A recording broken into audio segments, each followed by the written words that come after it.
Hello and welcome, dear friends. I am Nicole Beecham, and this is the Energetic Pathway Podcast, Journey Back to Yourself. I invite you to join me each week as we explore stories, insights, and resources through the lens of vulnerability and authenticity, with a little bit of humor along the way. Let's dive into today's topic together. Good morning or afternoon, whenever you're listening to this. In the last couple of episodes, we've been talking about self-love, especially looking at self-compassion, self-acceptance, and self-forgiveness. Today, Brock is back. Welcome back, Hey, Brock. everybody. Glad to be back. Share. Yes. I would like to ask about that, actually. How was your boat ride? Your very long cruise boat ride? It's great. I went on a cruise last year with my wife, found a deal for like a whole week for $500 total. And I was like, sucked in to all the old people and sunburns that you can have. So this time I found a Black Friday deal for a cruise to Greece, and man, were there no regrets. So lost our luggage. Every single airplane was delayed, and it was a hot freaking mess. But yeah, it was dope. I would recommend it. Don't go to Greece with kids. So glad we didn't go to Greece with kids. But also watch out for the donkeys in Santorini, because that was dangerous. But besides that, yeah, lots of stories. Dangerous? Yeah, there's this little path where, like, if you're on a cruise ship, you get at this old port and the whole city's up on the cliffs. And so there's like either a like 6 kind of cable car that takes like 30 people up at a time every 5 minutes. And the line's like 600 people long. So it's like hours. Or there's this like switchback path like that goes up. It's like a mile uphill. And it just like cuts back and forth. Well, these old Grecian dudes have businesses where they just get tourists to hop on some donkeys and go up this path.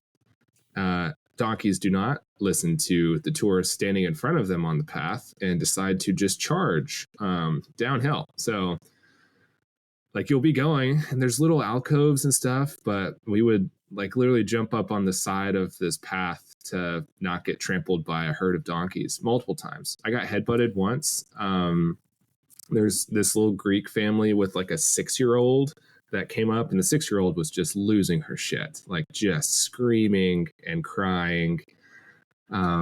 Rightfully so, by the way. It sounds like she had an appropriate reaction to what was happening around her. Oh, yeah. Like my wife, Adele, her reaction was probably the same, just internalized. So, so I acted as like the little Sherpa guiding everybody up the hill. So anyway, yeah, that's definitely was my favorite experience of the cruise. I could totally besides all the see Jack this. and Cokes I got. So yes, free Jack and Cokes. I mean, free as in prepaid, I guess, but you just don't think about it. Anyway, yes. So my week was amazing. So I have not been around, but I am back, feet on the ground, or carpeted upstairs, I guess, technically. Here we are. So a little look into what's going on in our lives right now. So our first episode, as you guys probably realize, did not have the most amazing sound quality, but Brock is like the super professional. So he had like, we show up for the first day of recording. He has on his headphones. He's like in a carpeted room, and it's like an enclosed upstairs. So it's pretty soundproof, Brock. Like, props to your setup. I like it. Well, meanwhile, I record the first episode in my dining room, and now I'm recording literally from my bed. So my sound guy, Nick, shout out to Nick, he was like, you need to have like carpet or blankets or something around you. And I'm like, well, there are blankets in my bed. And so I was sharing with Brock this morning, like, look at my beautiful setup. So then I took a picture and sent it to him, and he started laughing at me. So thank you, Brock, for your amusement and support. You're welcome. But, nowhere better to talk about life than from the comfort of your own bed. So I'd say you're the real one winning this morning. But hey, I am comfortable. There's a weighted blanket and everything in here. We're good. Wow. That's impressive. All right. Well, what do you got for us today, Nicole? What you thinking? So we've been talking while you've been gone, Brock. We've been talking a lot about self love and what that journeys look like. And I know you know that you've been up to date with it. And I thought what may be helpful today is if you and I were just to share a little bit more about our self love journeys. So specifically, I kind of wanted to start with what did your life look like before your self love journey? Because I think we all have this experience where when you get onto your self love journey, you're like, oh shit, what has my life been? How have I been living? What did that look like? And it's like just an awakening of sorts. Like our eyes are open to what we didn't realize. So I was just curious if you would share a little bit about like what, before you got on your own journey of healing, of self love, of self discovery, like could you just give an insight of like what did your life kind of look like? Yeah, I think that's interesting. Like, even just this concept of self love, like, how do you discover that? And I'd say it's really cultural, like a family culture, like a friend group culture, like, or just, like you get into a space where somebody tells you, hey, it's something that you need to discover, like, or sometimes it's just spiritual, right? Like you just come across it and it's like something that's so necessary that you just kind of get smacked with. And I think for me, like I just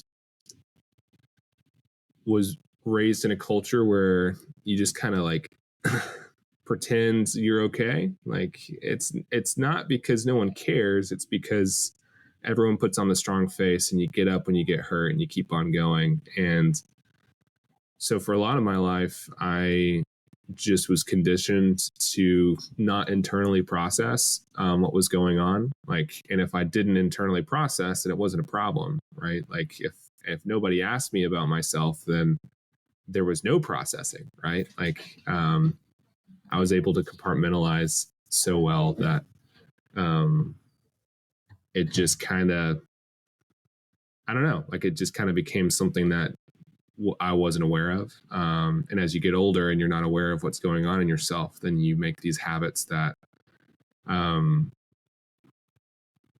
I would say kind of tear away at pretty much all parts of your life, right? Like if you're not introspective, if you don't take time to slow down and to even think about what does it look like to love yourself, and you don't even get to a place like where I was, where you don't even learn to listen to yourself, like to make decisions for yourself. um yeah, then it kind of just spirals until there's a breaking point, right? Like a lot of my life I've learned I do at breaking points. Like you don't pay attention to something until it's already an issue. And so yeah, before my self-love journey, there was just I think emotionally chaos, I think relationally chaos, like especially in college. There's a time where probably every 6 months my entire friend group changed for one reason or another, and it was just like there was nothing stable. Like I had never had really any friends of depth, what I would call like a soul friend, like somebody who really knows you, and not just like hangs out and shares common things with you. And so yeah, I think like life before loving myself just looked like apathy, right? Like not apathy towards others, but apathy towards self. Of my energy should be like you start to learn what to hold on to, and mine was because I was smart, because I was compassionate, right? That becomes an identity that then instead of wondering what I wanted or what was helpful for me in a situation, um, I thought the best path forward was to just forget myself and to worry about everybody else, which is really interesting. I don't know how you get there, but I did. Yeah, I think it's so common. Like as you're sharing, same. Like I just want to like take your answer and be like, yeah, me too. A little different, but it's very similar, right? Like I think that we go into this place where we're trying to adapt to the surroundings around us in order to receive love. So instead of loving ourselves, what I found for me is like I was getting to the point where I was like you, getting my identity from other things. And so for me, it was, yeah, I work really hard and I can go to grad school while also working a full time job, while also being a writer. And I just, in some ways, I coped with work. Like I put myself into work and had my identity wrapped up so much in that because I was being recognized there. I was being validated there, but I was being recognized and validated by what I did as opposed to who I am. And so that was my childhood as well. I think whatever before my self-love journey, it was doing things in order to try to get the love that I felt like I needed from others, like depending on external sources to give me that love. And we always need that in some capacity, but not depending upon everything we do with that external look and need for validation. And I, like you, everything was chaos. Like there wasn't a lot of stability. It was from one situation to another. It was like those patterns were repeating and they were external patterns that were repeating, but also internal ones for myself as well, where I wasn't loving myself like you. I was sacrificing myself. I was putting everybody else's needs before my own because that's what I thought I had to do or was supposed to do. Like I thought that's what made a good person. Like a good person was you take who you are and you put it aside so that you're only meeting the needs of other people. So I think that that's common. It feels unfortunately common. Like I think we all do that to some degree, right? Like based on the environment in which we're raised, we at some point learn that we're not supposed to love ourselves and that loving ourselves may be selfish or loving ourselves may be unwanted or unwelcome. And then I think we build up fears around that of if we love ourselves, and we could talk more about that later, but if we love ourselves, what are we going to lose? Are we going to be alone? Are we going to be abandoned? Is anyone going to be there for us? And I think that, like you, if I look back, my life is totally different now that I am on the self love journey and that I am learning to love myself and that I'm trying to honor that.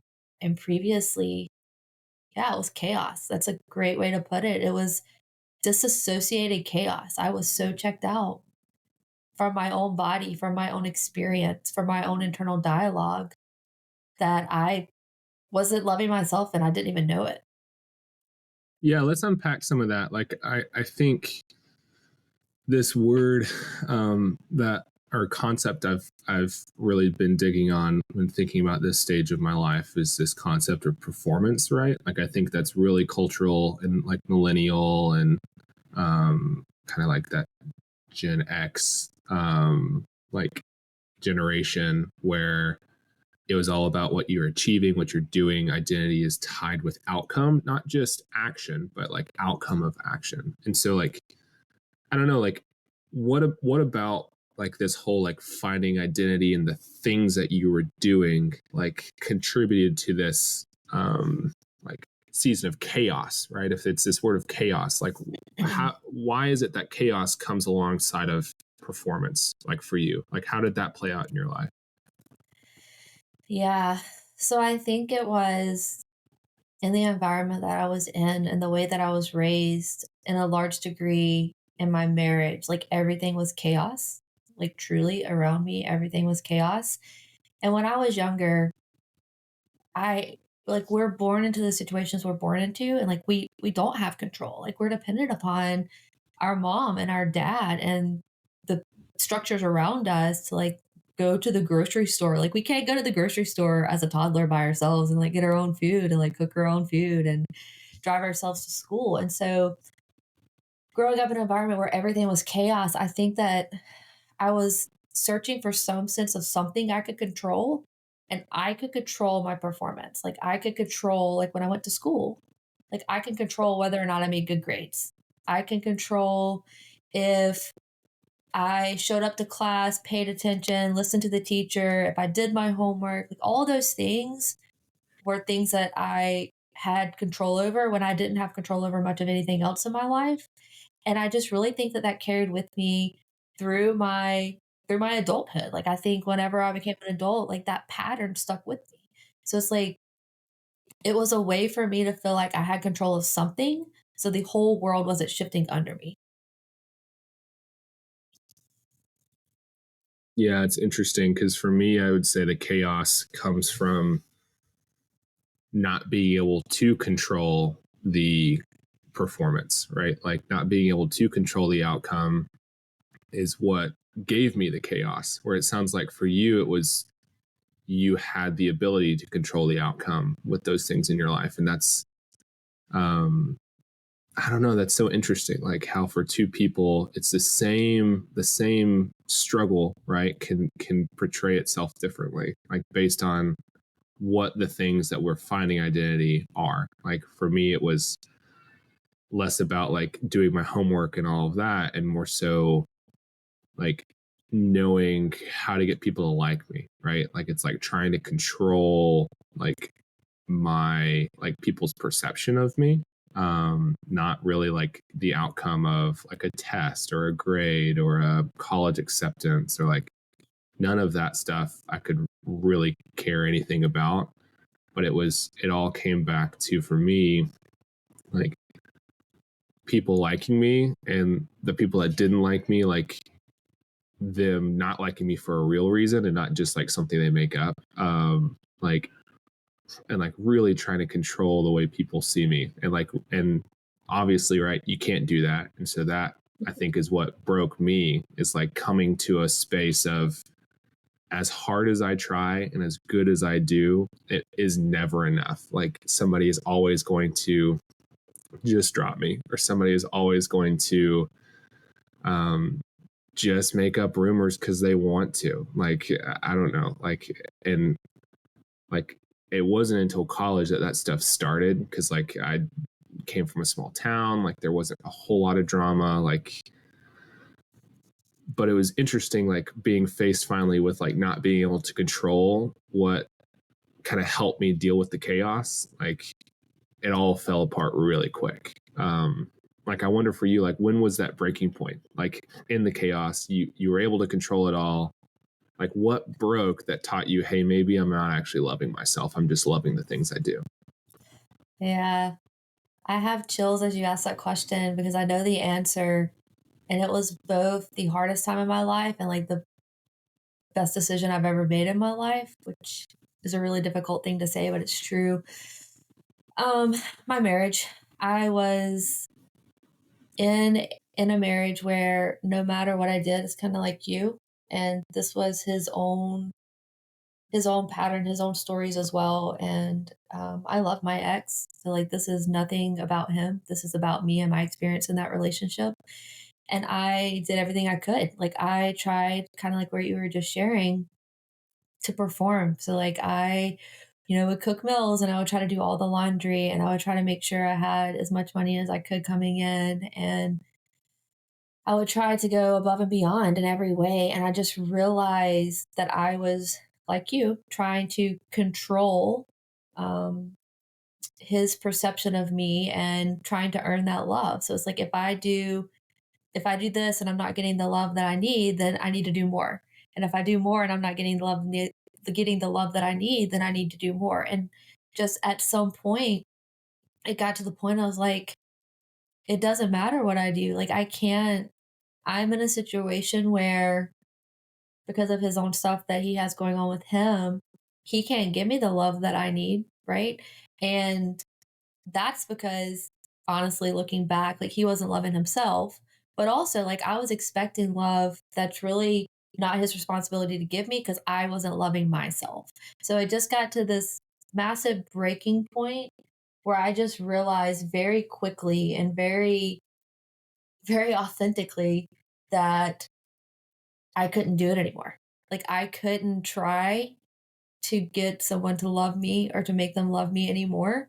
And so went through a divorce and in that like everything kind of fell apart. Like everything within me fell apart. All the structures I tried to rely on fell apart and it was either face the chaos, the internal chaos that was inside of me. So that always was there. I was just ignoring it and face the trauma from my childhood, face the trauma from my marriage, face everything that I had been trying to ignore. And that all came about right after my divorce because then it's me and I'm at home and I'm by myself and I have all this to look at and all this to process. So that was when, yeah, that was my that was like my leverage point into this isn't working and I need to love myself. Yeah. Thanks for sharing that, first of all, Nicole. Like, I know like that alone can be episodes and episodes and episodes of podcasts, right? And years of journey. And just want to thank you for the vulnerability in that, with me and with everyone here. Um, I think to not glaze over that, right? But to say, okay, what happened next, right? Like in this journey, like this discovery of yourself, of the need to love yourself and truly love yourself, right? If that's what broke you out of the chaos, um, what happened next? Well, it was a fucking nightmare. I don't want to relive it ever again. So I remember this very vividly. This was also right before the pandemic. So like my 2020 was even more insane than I ever could have possibly imagined just without the pandemic even put into place. But I found myself listening to a podcast. So whenever you have a massive shift in your life, I think that we do try to go internal and try to figure out like what's going on, what do I need, what does that look like? And I was listening to this podcast episode, which is maybe why podcasting has been like on my heart ever since then to some degree, is because I was like, holy shit, this is me. I feel seen. And the podcast was really just exploring stories. And people were talking a lot about their childhood stories. And I was exposed for the first time to some of the experiences of people's lives that were similar to mine. And I was faced in this very, I want to say gentle way, but it wasn't. It was like a train coming right at me. And I'm sitting here looking at everything these people are saying. I'm resonating with what they're saying. And I'm like, oh shit, my childhood massively affected me. It wasn't what I thought it was. And I'm holding all this stuff inside of me. What am I going to do? And I listened to a ton of episodes in that podcast to the point where there was a time that I was driving down the road and I was actually overwhelming my nervous system. I know that in hindsight, but I didn't realize that at the time. And I forgot where I was going. I was going to the grocery store and I had to like pull over and I was like, where am I going? What am I doing? What's happening? And I realized I had to stop listening to the podcast. I was like, this is too much for me. Like I have to stop listening for a while. And then I realized I needed to be in therapy. And so I started therapy and as I do with most things, like I went all in. Like I was in therapy at that time 3 times a week and getting very intense therapy of walking through my story. Like I just had to start walking through like my past and my story. And when I first started describing it to my therapist, I was disassociated from it. I was talking about massively traumatic events from my childhood like it was a passing of the weather. I wasn't experiencing it. I wasn't feeling it internally. I was just sharing it. And like, again, slowly over time, I just had to start writing down. And I shared this in a previous episode. 3 times a day, I set alarm on my phone. I had to start writing down what am I feeling and stop, get in my body and figure out what I'm feeling. Then I had to write down where am I feeling it in my body. And that was a work in progress because, like, whenever I disassociated so much from my body, it's very hard to get back into your body and be like, what am I feeling? Where am I feeling it? And then I had to start asking myself, which is where the self love journey began. What do I need?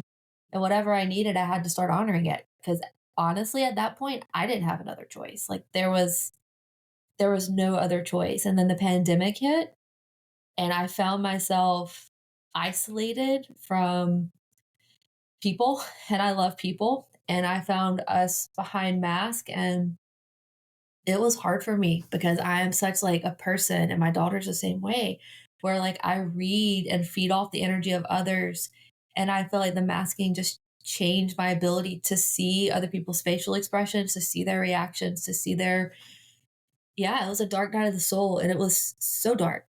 It was not easy. There's a part of the self-love journey that is brutal, like absolutely brutal because your whole foundation is being shifted.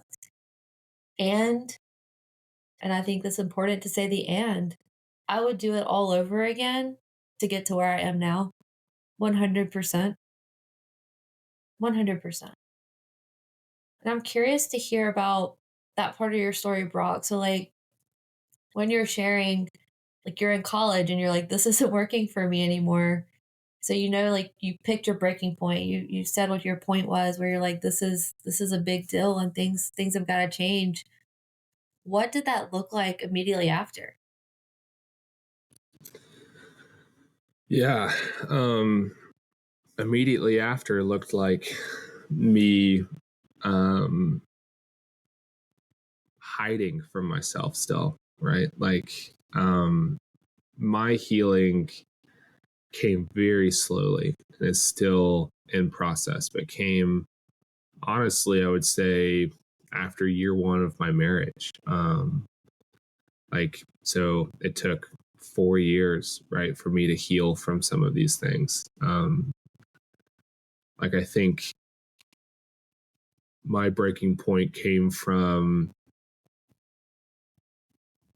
trusting people who weren't safe. And I think who, right, like weren't wanting to be with me through stages of life, but wanted me while I was kind of useful as either an outlet for them to process to or a person for them to share commonality with. But the minute that changed, I got dropped. And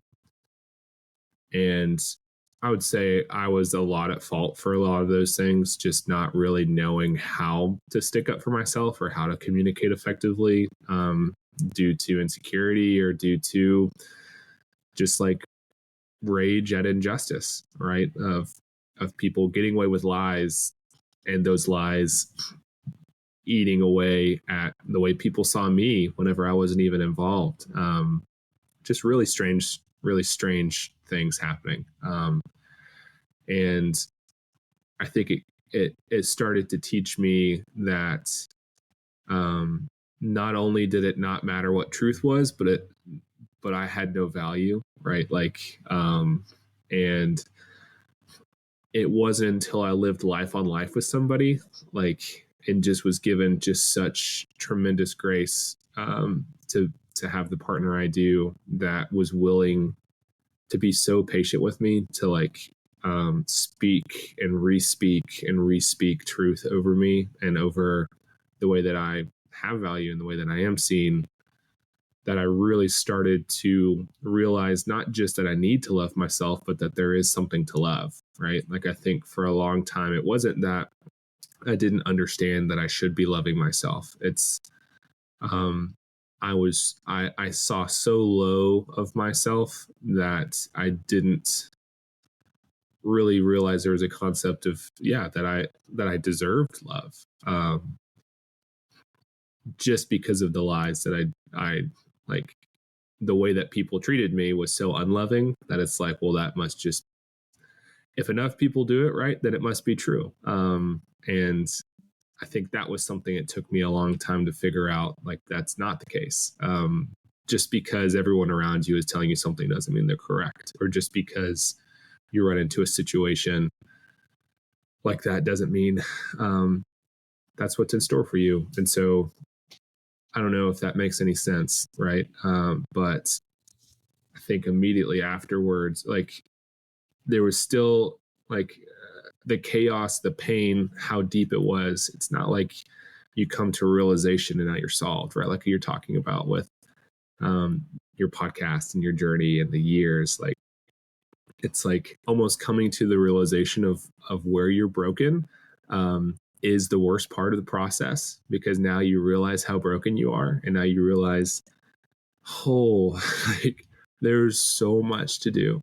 There's so much to relearn. There's so much to look for reconciliation, or to look for repentance, or look for just a new framework of how to see yourself and how to see the people around you, how to see the world around you, how to reprioritize things that I'm still in the process of, right? Like some of those traumas, it's now, I just celebrated my 5th year anniversary this year, right? It's been almost over 10 years since I've even talked to some of these people.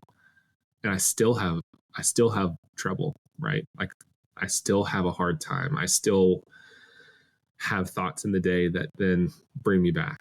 And that's okay. And it only has power whenever you can't talk about it, right? Like it only has power when you pretend it didn't happen. Like, because I'll tell you, these situations, like people think about you a whole lot less than you think they do, but they also hold on to things a whole lot longer than you think they do.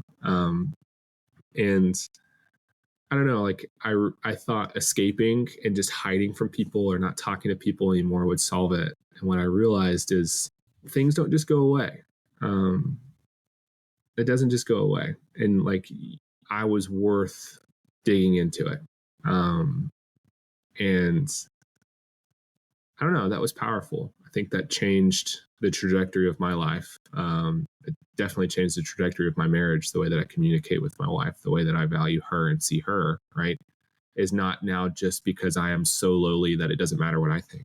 Like it now comes from I love myself so much that I want to love her just as much, if not more, right? Like, and so even if the outcome looks the same, like the reason for why I do things now, like out of this journey of loving myself, like perfects what I was trying to control in the first place with the people that matter. Like now that I love myself, this really pure motive of wanting to love people and be accepted by people and care for people, right? Or a pure motive for you, right? Of wanting to be good at what you do, wanting to excel, right? Like when done in health, when done in love, like those things don't have to be forsaken. They can be perfected, right? They can be turned into good. And I think that's what's exciting in this stage of my life is while I'm not perfect at things, like I definitely will never be, like just the things that I wanted to control and to be good at, like those can now be life-giving instead of destroying. And that's what's so cool. And that's why I want to learn how to love myself better in this journey. I want to continue to learn new things, to continue to challenge myself, is because the outcome is only deeper joy. Like that's all it is. Um, Joy looks like pain in Yeah, the interim, but I think at the outcome, it's just so much more rich than what you could have anywhere else. it's so everything that you said, like I'm so resonant with, and there's so much I want to dive into there. There's so much I want to dive into. I think a lot of that will be for future episodes for sure, but there are a couple of things that you said that I think are pertinent that I definitely want to point out right now for anyone that's listening. And I hope we can dive into it more in a future episode. But the self love journey, it doesn't end. Like, I am still very much on my journey. You're still very much on your journey. And like, that journey will never end. Like, as long as we are human beings and here on this planet, that journey will always be a journey, right? Because there's so much that we have to continue to learn and to recommit to ourselves. Like every day, we have to recommit to, I'm going to love myself today because we're going to be triggered. We're going to be thrown back into those memories. Life is going to come up and we're going to be like, oh, wow. It's very easy to go back into that thought that's not true. And there's something else that you said that we can spend an entire episode talking about this, but you were saying how when you and Adele got married and whenever you were living with someone and seeing that she loved you, she was compassionate towards you, she was gracious towards you. I think that in our journeys, that is so insanely important.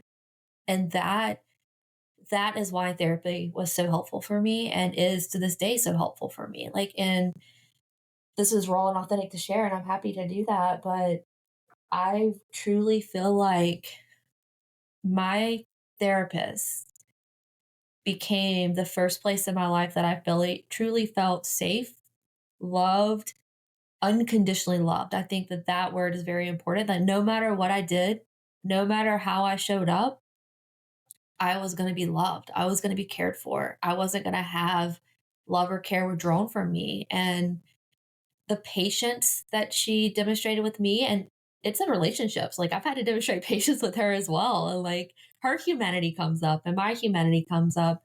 But I think it's important to point out that having that space, having that, even if it's one person, even if it's like for you, like I'm so thankful that you had that in your life all day, every day with someone that you woke up to and that you came home to. And the reassurance I want to provide out there is like, it that doesn't have to, you don't have to have that from a partner. You don't have to have that from a parent. You can get that from a therapist. And Oh yeah. that's important. Like it's so important because I remember when we first started talking, me and my therapist, I was like, I don't have this in my life. Like I don't have, when I leave therapy, and I told her this, like when I leave therapy, I'm stepping back into an environment where right now I'm not seen. Right now I'm not understood. Right now I'm not deeply cared for. And so I was holding on to those 1 hour sessions to get that ability to be seen.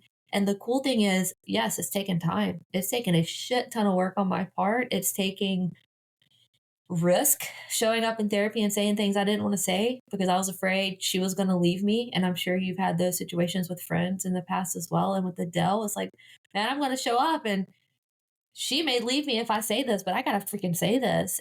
And showing up and seeing it different, I think that has been life changing for me to see that it can be different. It can be different than what we've seen. It can be different, and people can hold space for us. People can love us the way that we have loved other people. That can be modeled back to us as well. The grace we've given other people, that can be given back as well. And I just really think that I wanted to touch on that before we end the episode is this self-love journey. It is a journey about self-love, but oftentimes it does require you to find a space, even if it's a minimal space, even if it's just in therapy, even if it's only with one friend, a space where you can have that unconditional love modeled to you. Yeah, I love that reminder there. Like I think it's so easy to fall into this lie of when you see somebody have a relationship like that, that relationship needs to look that exact same way, or right, like if only I have that, then it will be, then I'll be good, right? And I think you just speaking back that no, like for me it looked like a partner, right? But for you it looked like a therapist, and probably for more people than not it will look like a therapist, right? Like um and some it will look like a friend or a parent, right? Or a child, right? Like I think just reminding each other that every relationship is sacred and has value and can be kind of a primary relationship, and to keep our minds open to that and to allow people to be what they need to be in our lives, right? Like I think that's so often that we put up barriers to people because of the mold that they're in our life, and I think, yeah, just remembering that like our community has power and is necessary. Like in whatever that community looks like, right? If it's a teacher, if it's a coworker, if it's a friend on a video game, right? Like it has power and it's necessary. Yeah, thank you for that reminder there, Nicole. I think it's super powerful. Yeah, of course. So, Brock, what does self love look like for you today? Yeah, I think that's a that's a good question to start to wrap um, this little bow on this concept, which we'll never be able to tie off, right? Like I think self love in today, um, the thing that comes to mind, right, is this idea that I've been wrestling around since the beginning of this whole like journey, starting what 2014 of actually like learning who I am and how to love myself. I had one mentor really help me just challenge what it looks like to rest. I think we can't love ourselves until we're at rest with ourselves and have space, not just like there's this difference between rest and disconnection that I think is important to really really I mean repeat over and over again, and you'll probably hear me talk about it most episodes, right? um which is in today, rest looks like this. and today rest looks like going on a hike. And today rest looks like just sitting for a minute and having a cheeseburger instead of the meal I packed for lunch. And I think it's self-love looks today like slowing myself down enough to hear myself, right? Like with any relationship, it's just time, right? And you'd think you spend the most time with yourself since you are yourself and you're there 24/7, right? But there's many days I don't spend time with myself. I lose myself to my work or to my relationships or to my child, right? Like, and rightfully so. But I think self-love looks like today is fighting for time to like truly be present with myself. Um, Yeah. And so it's the hikes where I don't have a phone and I can just think and slow my brain down enough for my day. Like, I think working intellectually, you don't sit and you don't think all day. Like, I think that's one of my, like, I wouldn't say a regret, but I would love to have a job that was, I use my hands, right? Like, and my mind is able to be present with myself all day, because what I do is I use my mind all day and I'm not there. And then the day ends and I say, where's a pillow to hit and to wake up the next day and to do it again? And so I think because of that, because I live in this intellectual age where a computer can be your breadwinner of your household, right? Like, you have to carve out that time.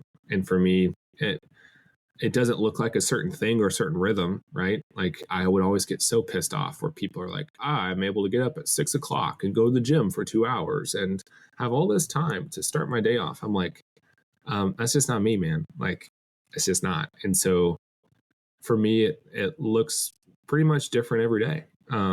Like every day there's a different thing. And I think that really suits my personality, but it looks like just, I don't know. One of my goals is to try to have something each day that I do for me and that I really rest in.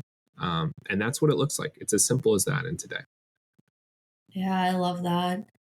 I think for me, I was also one of those people that would get really frustrated when people are like, you need to get up at 5 a.m. and you need to meditate and then do yoga and then go for a walk. And I'm like, I can't think straight at 5 a.m. There's no getting up at 5 a.m. Um, but over time, I have figured out what works for me. And I think that's the key. And Brock, you were alluding to that. Like it really does go back to what works best for you. Mm-hmm. And now it's so funny because I do get up earlier, but it also means I go to bed earlier. But the getting up earlier is just because my body is naturally waking me up earlier. And then when my body doesn't, my 7-year-old does. So something is waking me up earlier. But now, and even this morning, like we record podcasts early. Like this is early for my system when we tend to record these, right? And even with that, like I set an alarm and I'm like, all right, an hour before I have to get up. I have to make some mushroom coffee and sit on my patio. And maybe I shouldn't say have to, maybe I should say get to. I get to choose myself. And I sit on my patio and I have my quiet time. And every day I do that, every single day. And at this point, I notice if I don't. And so it's just Mm. for me, I don't even allow myself to schedule meetings with the exception of this because I want to do this. And this is my heart. And this is healing. And this is healthy. And I say yes to this. I don't have meetings before 9 a.m. So I typically like get my kid on the bus. And then as soon as she's on the bus, because there's no quiet patio time with her in this house, that's not happening. As soon as she's on the bus, I go outside and I get my quiet time. I get my morning time. So that's really big for me. And that looks pretty similar every day. I'm doing an intentional routine right now every day. And it only has like 3 more days left. And then I'll probably change it up. It won't be the same routine. I'll still probably take it in the mornings, but it won't be the same routine. And then the other thing that self love looks like for me, and this has been in my face this week, and it is so incredibly hard for me. And this is where I'm defaulting back into some of those patterns, and I have to be like, wait. That's not how I get love. I can honor myself. I can honor my truth. I can speak my needs and ask for what I need. And the other person may say no, and that's okay, but I have to do what's best for me. And maybe there'll be another episode I'll do on that very soon, just to talk through what that looks like and how that works. But this week for me, that looked like saying, I may not be able to go on this retreat that I've been looking forward to, that I've already paid to next weekend, because I'm not sure that that's well for me. And if it is, like, these are the things I need. These are the 5 things that I need for that retreat to give myself permission to do during the retreat. Like if we have group time and I'm not up for it, I give myself permission to go back to my room and rest, to take a nap. And that's just because where my nervous system is literally this week and right now. And so it's asking myself what I need and trying to honor that, and being able to kindly and gently but firmly state what I need, and allowing the other person to either receive or not receive that, but me still honoring myself. So yeah, it changes every day, every day. I love how, right, for both of us, it looks so different, right? That's why we wanted to come and do this together, is to show that it doesn't have to look like one guide to self-love, right? Like it's this idea that your journey is unique to you, and the only way to move forward in that journey is to slow down enough, right, with people, with community of any kind, um, and discover what it looks like for you.